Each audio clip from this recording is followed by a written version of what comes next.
The envelope was cream-colored, thick, expensive, the kind my father only used for wedding invitations and legal threats. It was sitting on the edge of my kitchen counter when I got back from work, leaning up against a salt shaker like it belonged there, like it had a right to be part of my life. At first I thought it was a joke, or maybe one of his old passive-aggressive advice notes he used to leave in my college dorm mailbox. But no, the moment I unfolded it and saw the words, "Don't bother coming to the family reunion. We're cutting ties." In his slanted handwriting, I felt a heat crawl up my chest that had nothing to do with anger and everything to do with betrayal. No greeting, no explanation, no closure. Just that. Like I was a diseased limb and he was the surgeon. I stood there in the kitchen coat, still on boots, melting snow into a dark puddle on the floor, reading the letter over and over.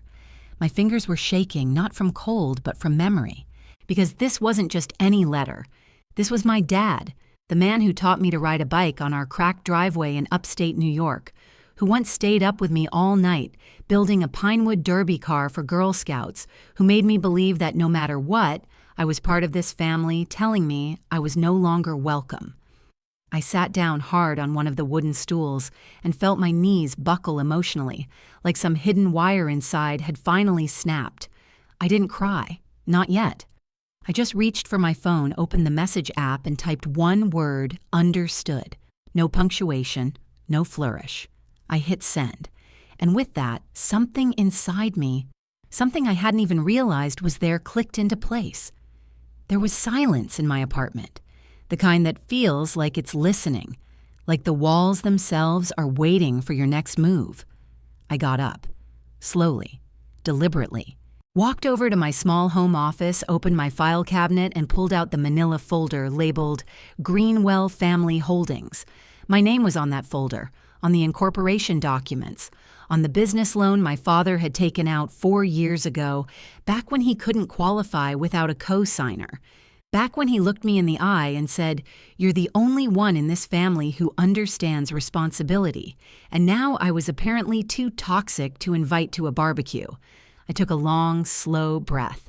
Then I picked up the phone and called my financial advisor. "Hi, this is May Lynn. I need to remove my name from a joint business loan immediately." 30 minutes later, the paperwork was in motion. I wasn't shouting. I wasn't screaming. I was just silent, but the kind of silence that makes a forest go still before a storm. I looked at the old photo above my desk, a picture of all 5 of us from the early 2000s. Dad, Mom, me, Carter, and Emily. Thanksgiving at the lake house. Everyone smiling, except me. I looked like I knew even then that something was off. Maybe I always knew. I didn't sleep that night. Not really. I kept playing out the moments that led to this. The subtle comments, the exclusions, the way my suggestions at board meetings were interesting, until Carter repeated them with a lower voice and a tie. The way Mom smiled too tightly when I brought up my own consulting firm. The family reunion was supposed to be next weekend. I'd already booked my flight, bought a new navy blue blazer, spent 3 hours choosing the right bottle of wine for the dinner, and now a letter, 1 sentence, cutting ties. I didn't respond again. I didn't follow up. I didn't ask why. I just pulled the final legal document into my inbox, digitally signed it, and sent it off with a click. The sound of the email whooshing away felt like a hammer falling. And in that quiet, something strange happened. I smiled, not out of joy, but out of clarity, because now for the first time in my adult life, I knew exactly where I stood, and I was done standing quietly. People say betrayal happens in a moment, but I don't believe that anymore. Betrayal is quiet. It builds slowly, layer by layer, choice by choice. And looking back now, I can tell you exactly where the rot started. It wasn't the letter, or the family reunion, or even the business loan. It was years before that when I was 16, and my brother Carter crashed Dad's classic Dodge Charger into the neighbor's porch while drunk. My father paced outside the police station, fuming, not because Carter could have killed someone, but because he thought it would tarnish the Greenwell name. And when Mom asked him what he'd say to Carter, he just grunted. Boys screw up. We move on. I was the one who picked Carter up. I was the one who sat beside him as he threw up in a bucket and cried like a child. I even helped repaint that neighbor's porch the next weekend. But no one said thank you, because daughters were supposed to help, sons were supposed to be protected. That's when I learned the Greenwell equation: silence plus service, orne value. By college, the imbalance was louder. Carter flunked out of undergrad and got a 6-month break in Europe. I graduated early with honors, and Dad told everyone it was cute that I liked numbers. Cute. I joined a Big Four firm, landed clients on my own, climbed fast. But every family dinner still revolved around Carter's latest ideas, usually rebranded podcasts or crypto schemes he'd read about on Reddit. When I finally launched my consulting firm, it was with zero family funding. I took out loans, hustled for clients, built from scratch.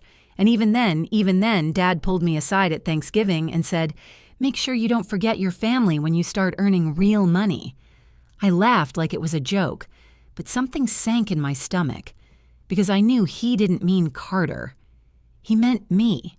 When the Greenwell family business started to fail, legacy lumber contracts drying up, debt piling, Carter suggested applying for a new commercial loan, but Carter's credit trash, my dad's flagged. And so, of course, they called me. Dad didn't even ask nicely. He just said, "You'll sign the papers. You're the only one with financial leverage. And this is for the family after all." I wanted to say no. God, I should have said no. But he said it in that voice, the one that wraps commands in guilt. So I signed, and I told myself it was temporary, that I'd watch the books, help them turn it around, that one day they'd acknowledge me for saving them. Spoiler, they didn't. Last Christmas was the real giveaway. I flew in from Denver juggling 3 major client accounts to attend the annual family Christmas party. Carter showed up 2 hours late, still drunk from the night before, holding some girl named Sierra he introduced as his vision partner. The rest of the night, everyone fawned over Carter's bold thinking. Dad gave a toast about the next generation of Greenwell leadership and looked directly at Carter the whole time. I stood there with my champagne, a silent afterthought in heels. No mention of the consulting firm I'd scaled to 6 figures. No recognition of the $300K loan I'd co-signed to keep them afloat. Not even a thank you. Just polite smiles, dismissive nods, and a vague promise that your time will come. It didn't feel like a family anymore. It felt like a hierarchy, one I was never meant to rise in no matter how hard I worked. So when that letter showed up, that cold sentence carved in ink, it didn't come out of nowhere. It was the final step in a long process of making me invisible. But the difference this time, I was finally ready to disappear on my terms. And when I did, it wouldn't be with tears or shouting. It would be with silence and precision. Because they may have treated me like the backup plan, the quiet one, the helper, the safety net, but they forgot one thing: I knew the entire financial blueprint.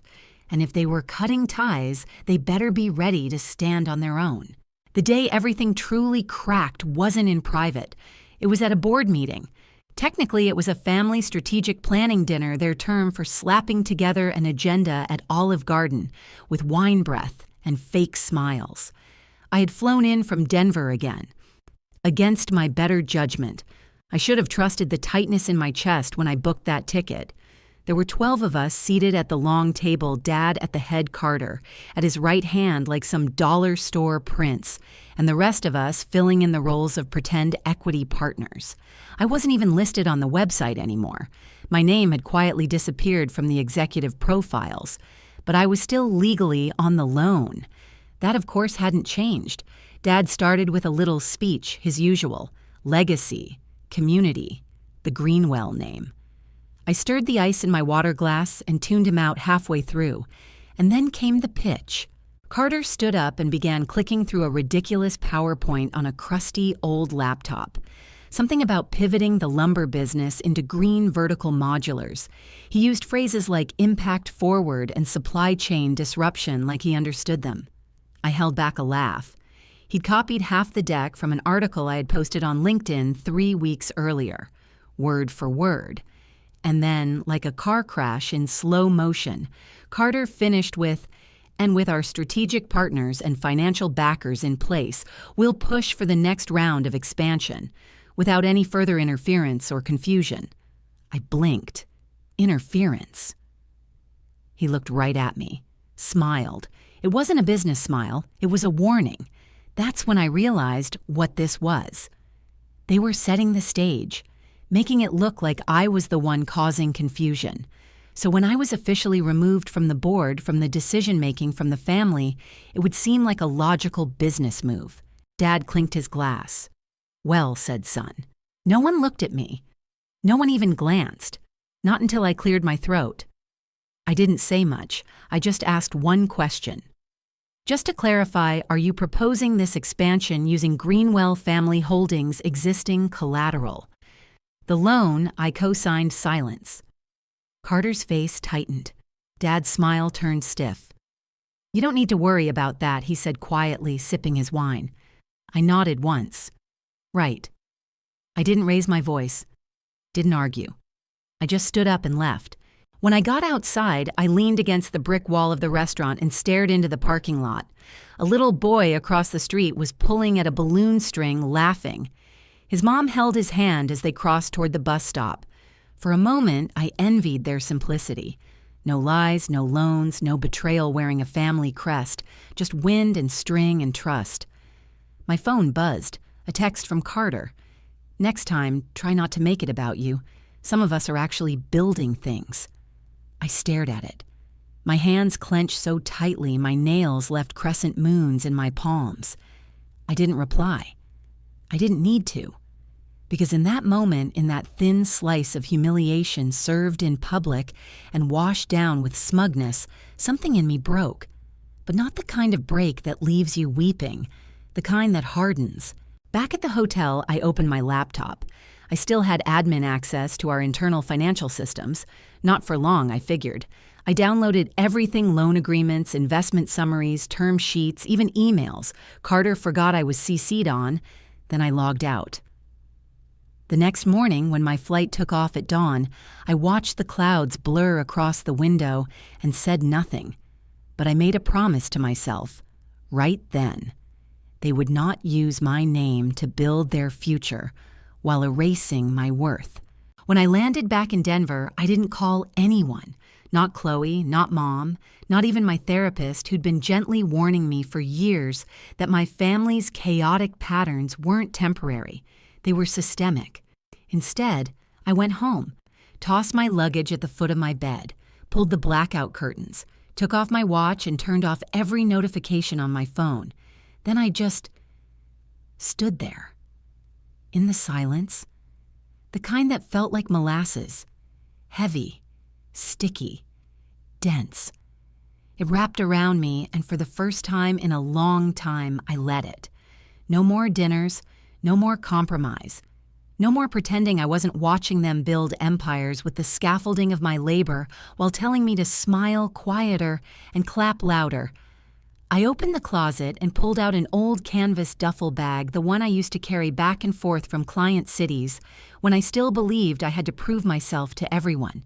Inside, folded neatly, was the thick brown file folder labeled Greenwell Legal. I hadn't touched it in months, not because I was unprepared, but because somewhere inside me I had still wanted to believe they could change. I sat on the floor and started flipping through the pages: co-signer agreements, debt acceleration clauses, subordination riders that Carter never even read before signing. They had no idea how exposed they really were. And yet, I didn't feel powerful. I felt numb, like I had been holding my breath for years, and now I'd finally exhaled, only to realize I didn't know what to do with the silence that followed. That night, I slept in the guest room, for no reason other than the master bedroom felt too big, too self-assured. I didn't feel like someone who owned a corner unit overlooking the skyline. I felt like a ghost. I lay on the pull-out mattress, staring at the ceiling fan spinning shadows above me, and thought about the last time my dad said he was proud of me. I couldn't remember, but I could remember the exact words he used when I told him I was starting my own firm. "Just don't embarrass the family name. What about Carter's bankruptcy filings? What about Emily's 3 DUI charges? What about the fact that he once slapped a vendor across the face in a business dispute? But sure, I was the risk, the disappointment, the outsider with the spreadsheets and the logic and the calm, infuriating voice. I thought of the photo on my fridge, the one of me and Dad at the lake when I was maybe 9. He had one arm around my shoulder, the other holding a fishing rod and a beer balanced between his knees. That photo used to make me feel warm. Now it just made me feel edited, like it only told half the truth. I woke up at 3:17 a.m., couldn't sleep. So I got up, made tea, and started building a spreadsheet, not for work, but for them. Every dollar I had saved them. Every clause they had ignored, every time they had asked for my help, from last-minute vendor bailouts to quietly covering Carter's failed silent partner investment in that vape lounge chain.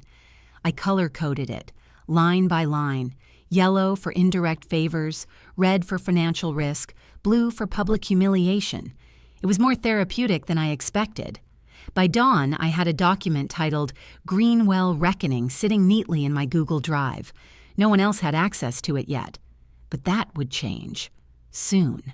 The next day, I drove out to Morrison to my mother's house. She wasn't home. Good. I let myself in, opened the storage cabinet in her den, and pulled out the plastic bin where I'd stored the last physical documents from the loan, back before everything went digital. On top was a note she had written me 5 years ago when I signed the deal. "You're the strong one, May. Always have been. Just don't let them take too much." I stared at her handwriting, the swoop in the M, the tiny heart she always added above the I in my name. Did she know then? Did she know they would? I folded the note, slipped it into my coat pocket, and drove home. That afternoon, I called a friend from law school, Rachel, now a commercial litigator. We talked for 2 hours. I didn't cry. I didn't rant. I just told her everything. And when we hung up, her words echoed louder than anything my father ever said. May, you're not overreacting. You're just finally reacting. Rachel moved fast.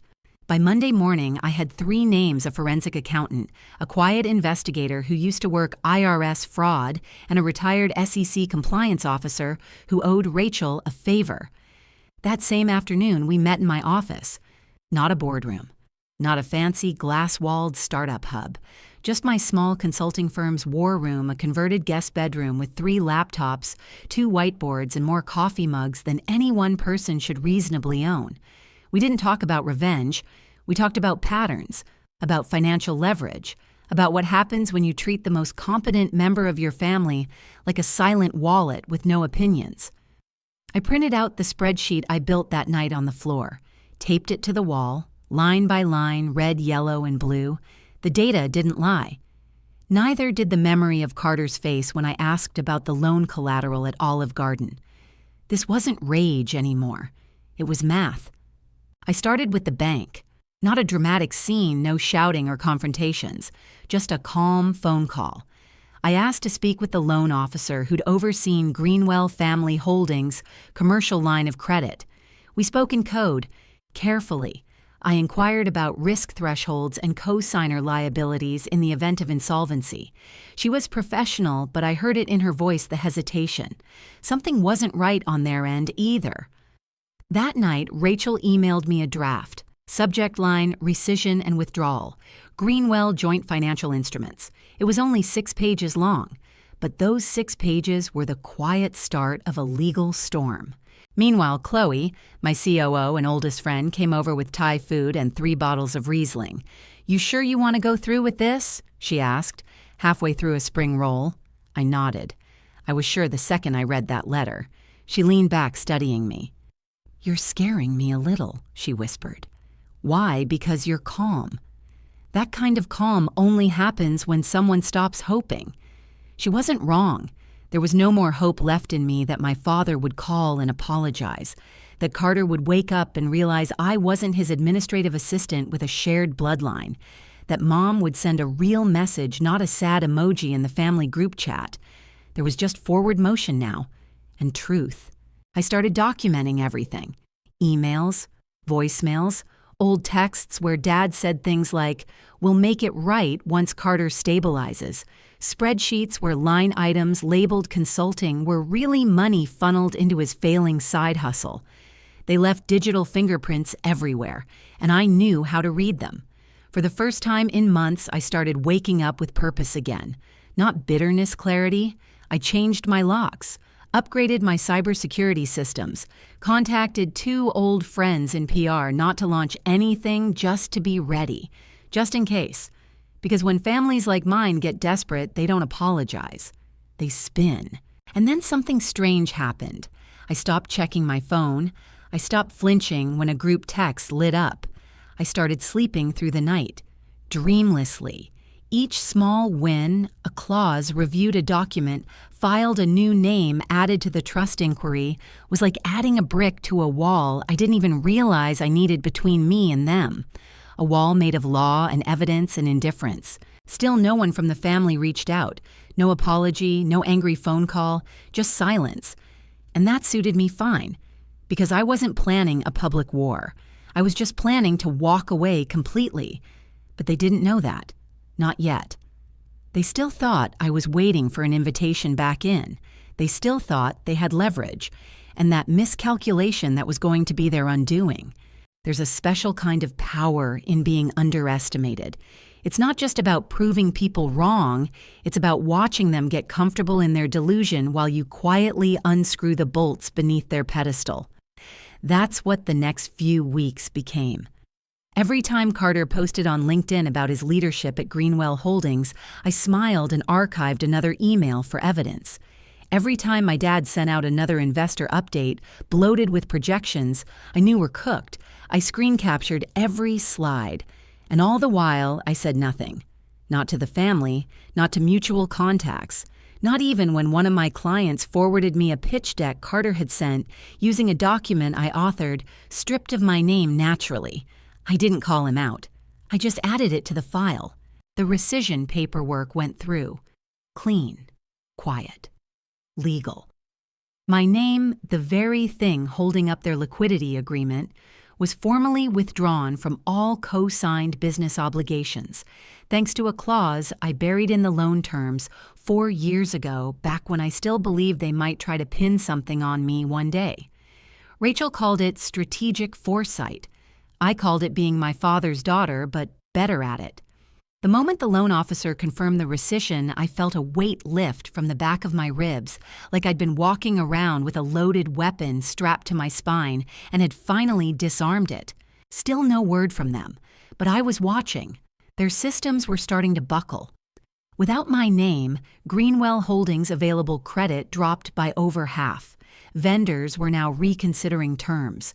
Carter posted a photo on Instagram of a vision meeting over sushi in Nashville, but I knew the real story. He was scrambling. Trying to raise bridge capital from a friend of a friend who specialized in disruptive brands but had no background in lumber or modular design. In a Slack message to a mutual contact, Carter called me emotionally unstable and overreactive. I laughed. They had no idea how calm I actually was. No idea that the woman they once called obsessive was just methodical. No idea that the documents they left me on, red receipts, would soon become exhibits. I received an email from my old mentor in Boston, someone who had known my dad back in the 80s when they both worked union-adjacent supply chains. The email was short. "Saw your family on the radar again. If you ever want to talk leverage, let me know. You always were the smart one." I didn't reply, but I saved it. And then, the anniversary hit. 4 years to the day since I'd signed that loan. I bought myself flowers, roses, white. Not to mourn what they took, but to honor what I had quietly reclaimed. That night, I sat on the balcony of my apartment and watched the city lights flicker beneath me. I didn't feel sad. I didn't feel triumphant either. Just steady. Finally. But all silence has a limit, and cracks were beginning to show. One of their junior vendors, a 27-year-old named Jonah, who did digital signage for Carter's new pitch, DM'd me on LinkedIn. Said something didn't feel right, that Carter was ghosting invoices, that checks were bouncing. I told him calmly, "Get your terms in writing, secure your contract, and walk if they're late again." He thanked me. Then a pause. "I thought you were still involved with them." I replied simply, "Not anymore." And just like that, the rumor mill began. Whispers in the financial community, questions in procurement channels. A few of my past clients, ones who'd also worked with Greenwell Holdings, reached out to ask what was happening. I didn't say a word, but I could feel the shift. I had pulled the thread, and their whole illusion of control was starting to unravel.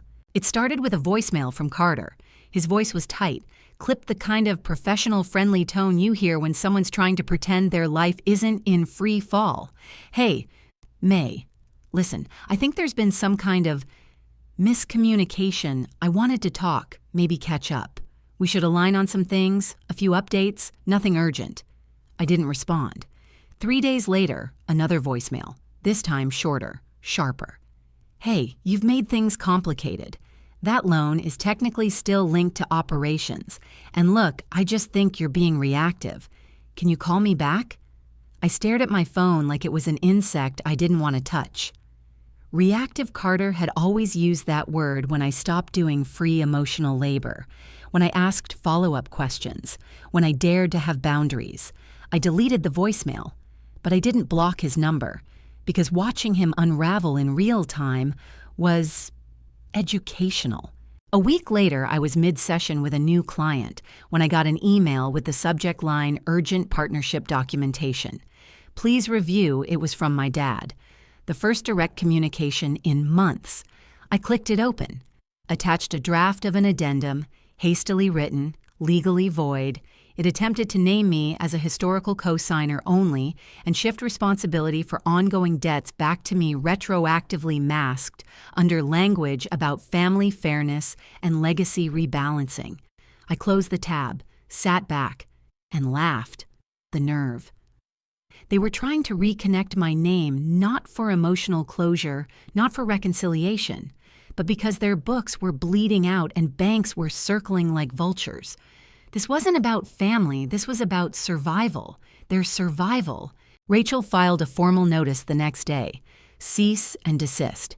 Any attempt to reassign legal liability to me would trigger immediate legal consequences. Within 24 hours, the language disappeared from their internal deck. But something else happened too. The panic started to spread. Carter texted again. This time it read, "Look, can we just be adults about this? We're still family." And later, "Just talk to Dad."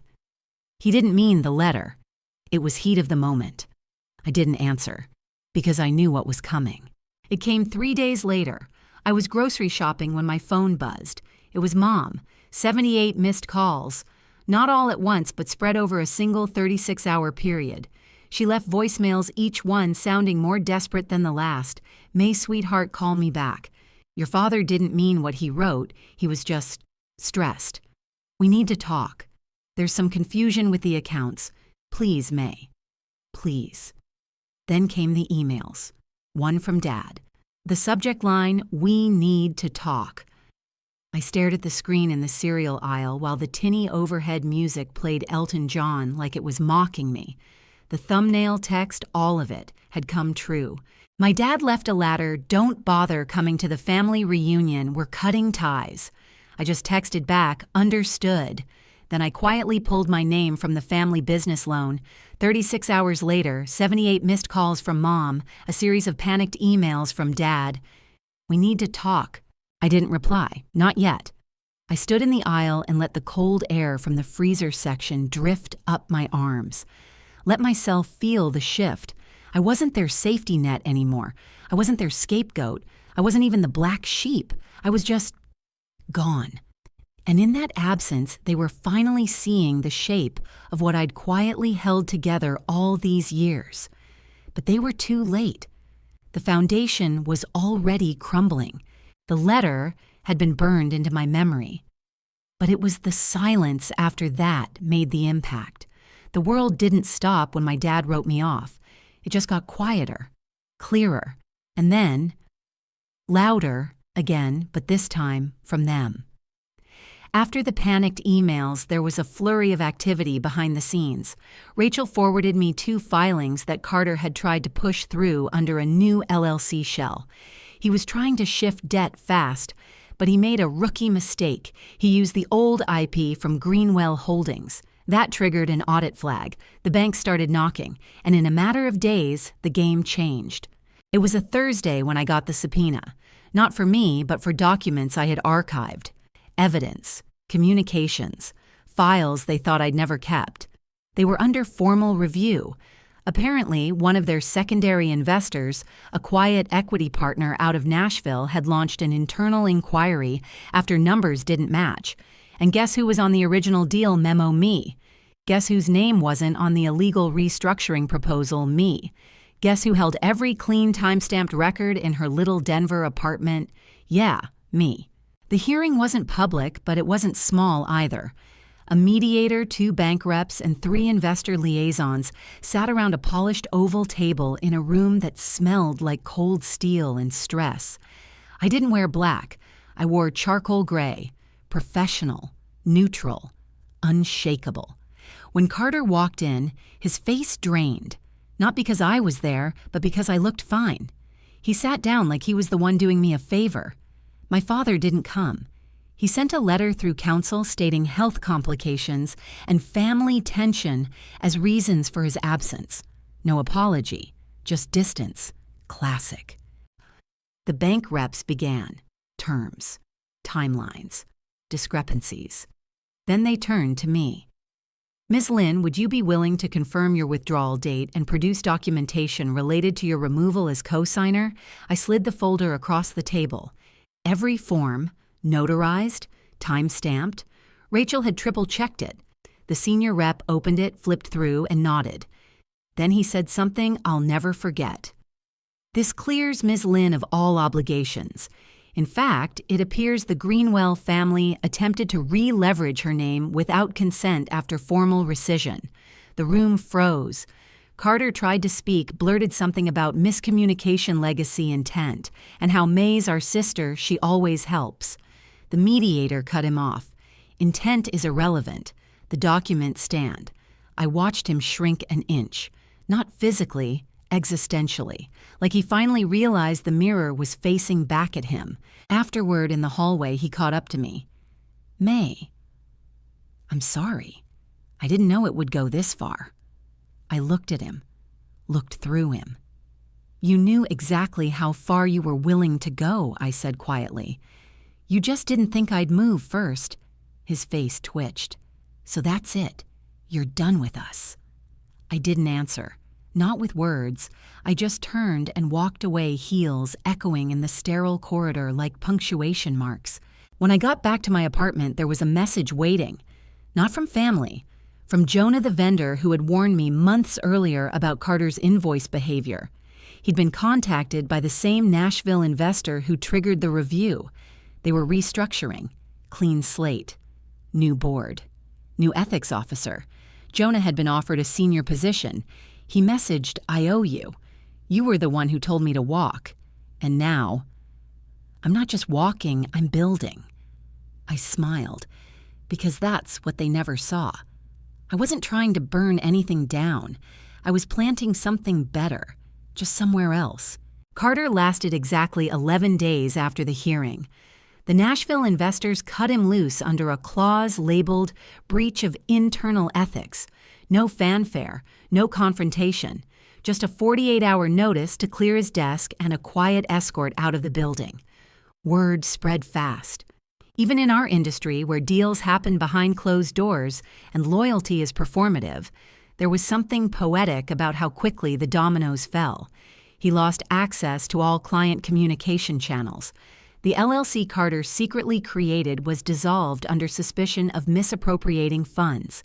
And worst of all for him anyway, the investors issued a formal statement saying Greenwell Holdings will move forward without association with Carter Lynn or immediate family members involved in financial misconduct. That last part? Yeah, that stung. Because for a man like my father, legacy was everything. And now the family name was publicly tied to fraud. I didn't celebrate. Not outwardly. I didn't post on social media. I didn't gloat. I didn't throw a party. I just sat by my window with a warm cup of tea and watched the city breathe. Inhale quiet power. Exhale freedom. The next day, I got a call from my mother. No voicemail this time. She finally caught me on the first ring. Her voice was barely above a whisper. He's different now. He just walks around the house, doesn't talk much, keeps asking for updates about the business, but there's nothing to update. I didn't say anything. She took a long breath. "You're not coming to Thanksgiving, are you?" It wasn't a question. It was an echo. The same echo I'd been hearing for years, buried under layers of guilt and obligation. "No," I said. "I'm not." Another pause. I didn't know what he wrote to you. That letter. He meant it, I said gently. It wasn't a mistake. It was just the first time he said it out loud. Silence again. She finally whispered, "I miss you." That part broke me a little. Because underneath everything, the manipulation, the erasure, the cold calculations, there was still a part of me that wanted to believe someone in that house once saw me. Even if they chose not to. Carter tried to call once more. Blocked. Then he emailed. Subject line. "I'm willing to talk just you and me." I archived it without opening it. Then another came in. This time the subject was empty. But the body of the email was just 2 words. Please understand. That was the final straw, because understanding was what I had done for 20 years. I had understood every excuse, every slight, every time they asked me to shrink just a little more so that Carter could grow. And when I finally stopped, they collapsed. That weekend, I went hiking in Evergreen. No signal. Just fresh air pine and a quiet that didn't demand anything from me. At the summit, I took a photo. Just my boots, the edge of the rock, and the sky stretching on forever. No captions, no hashtags, just proof that I was still here, and that I had finally stepped outside the shadow they built with my own bones. There's a stillness that comes after the storm, but no one talks about how disorienting it is. For weeks after Carter's fall and the investor restructuring my inbox stayed quiet. No more legal notices, no veiled threats, no manipulative texts disguised as olive branches. Just silence. And peace. Real peace. Not the fake kind I used to bargain for, the kind that came with caveats and conditions. The kind that said, "We'll love you if you keep your voice down and your wallet open." This was different. It was like waking up in your own home after years of sleeping at someone else's house. I started mornings differently now. No checking messages in bed, no refreshing family group threads to see if I'd been mentioned. Instead, I brewed coffee slowly. French press. No rush. I journaled again. I bought a new fountain pen just for the ritual of it. One morning, I sat at the window as the sunrise spilled across my desk, and I wrote, "They built a structure and forgot who laid the foundation." And I smiled, because they may never say, "Thank you." They may never admit how much of their world depended on my invisible labor, but I didn't need their confession. I had my clarity. I boxed up the old records, not for destruction, but for preservation. I labeled the file Closure Greenwell, because that's what it was.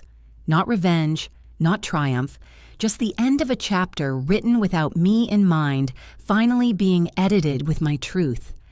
I slid the box into my office closet, out of sight, but never out of reach. One night, Chloe and I went out for dinner, just the 2 of us, a rooftop place with soft jazz and heat lamps glowing like stars.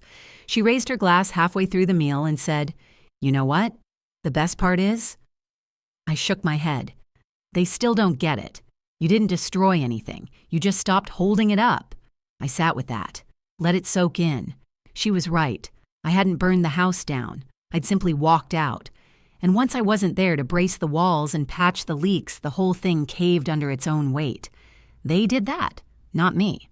A week later, I got a letter in the mail. Not from Carter, not from Dad, but from a former accountant at Greenwell Holdings. His name was Tom, mid-level. Always kind to me, but too quiet to ever intervene.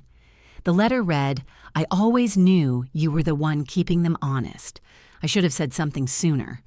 What you did, it gave the rest of us permission to finally see the truth. He enclosed a photo from a company retreat 10 years ago, one where I was leading a breakout session on finance strategy. Carter, of course, had arrived 2 hours late and still managed to take credit for my slides. In the photo, though, in that freeze frame, I could see it.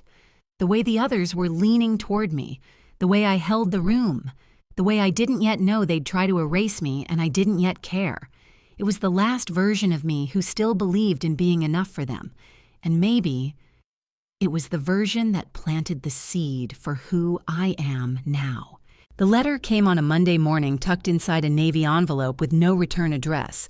At first I assumed it was junk, one of those donation solicitations disguised as personal correspondence. But then I opened it, and I recognized the handwriting immediately. It was from Elise, Carter's ex-wife. We hadn't spoken in over 6 years, not since the divorce, the messy, drawn-out disaster where Carter somehow convinced our family she was the one who lost control, while he was just trying to hold the marriage together. But I remembered. I remembered Elise's trembling voice at that dinner party, the way she kept glancing at the door like she wasn't sure she was safe. I remembered the way Mom avoided her eye contact, the way Dad changed the subject every time she brought up Carter's drinking, his recklessness, his gaslighting. I remembered trying to follow up with Elise afterward gently and being told by Dad, "We're not taking sides in failed marriages." And so I'd stayed quiet, but Elise hadn't forgotten. Her letter began simply, "May. I heard what happened, and I need to say something I should have said years ago." She went on to tell me that during her final year in the Greenwell household, she had found the same rot I had, the financial manipulation, the emotional coldness, the way Carter floated on charm and left destruction in his wake. But what hurt most? No one believed me, but I watched how they treated you. And I knew I wasn't crazy. She said watching the fallout, the subpoena, the collapse, the restructuring was like watching the invisible finally become visible. Then she said this, "Because of you, I finally filed too. I never followed through on the financial claims in the divorce. I was scared. I thought they'd crush me. But seeing you hold your ground, it reminded me that quiet doesn't mean weak. So I filed this morning. Thank you." I sat there in my reading chair, the sunlight warming my legs through the window, holding that letter like it was made of glass. Not because I was surprised by Elise's pain, but because I realized finally that my silence hadn't been passive. It had been strategic, and that strategy had ripple effects. Not just in the courtroom, not just in the balance sheet, but in people. People who had been silenced, minimized, erased. People like Elise. People like me. Later that evening, I opened a photo album I hadn't touched in years. It was dusty, warped a little at the edges from the box in storage. Inside, snapshots from another life. Me in a college sweatshirt hugging Mom. Me and Carter at the lake, barely teens grinning with marshmallow-smudged faces. Dad holding me as a toddler, both of us looking straight into the camera, my small fingers gripping his jaw like I already sensed what he could become. I closed the album. I didn't cry. I just sat with it, not grieving the loss, but honoring the clarity and the truth. If you've ever been betrayed but stayed silent, if you've ever watched someone else get credit for what you built, if you've ever opened a message from someone who was supposed to protect you and instead felt the floor fall out from under you, I see you. I was you. I'm not telling this story to gloat. I'm not here to parade their downfall like some revenge trophy, because this was never about revenge. It was about reclamation, reclaiming my name, my labor, my narrative, myself. They wrote me out of the family before I ever had the chance to step away. But when I finally did, I didn't slam the door. I didn't light the house on fire. I just left. And the silence that followed was loud enough to echo through their foundation. It's funny. We're told that family is everything, that blood is thicker than betrayal, that legacy matters more than truth. But I learned something else. Family is not who shares your last name. It's who sees your full name and says, I know what you survived to carry that. So, to the ones still sitting quietly at the table, clapping for someone else's performance, while your own work is buried in silence. To the ones who show up, do the hard things, fix the messes, get erased in the final draft. To the ones who carry the weight no one sees. You're not invisible. And if you choose one day to stop holding it all together, that doesn't make you cruel. It makes you free. This is the last time I'll speak their names. Not because I'm afraid of them, but because I no longer need them in the room for my story to matter. They wanted legacy. They can keep it. I wanted truth. And now I have it. All of it. And peace, too, at last.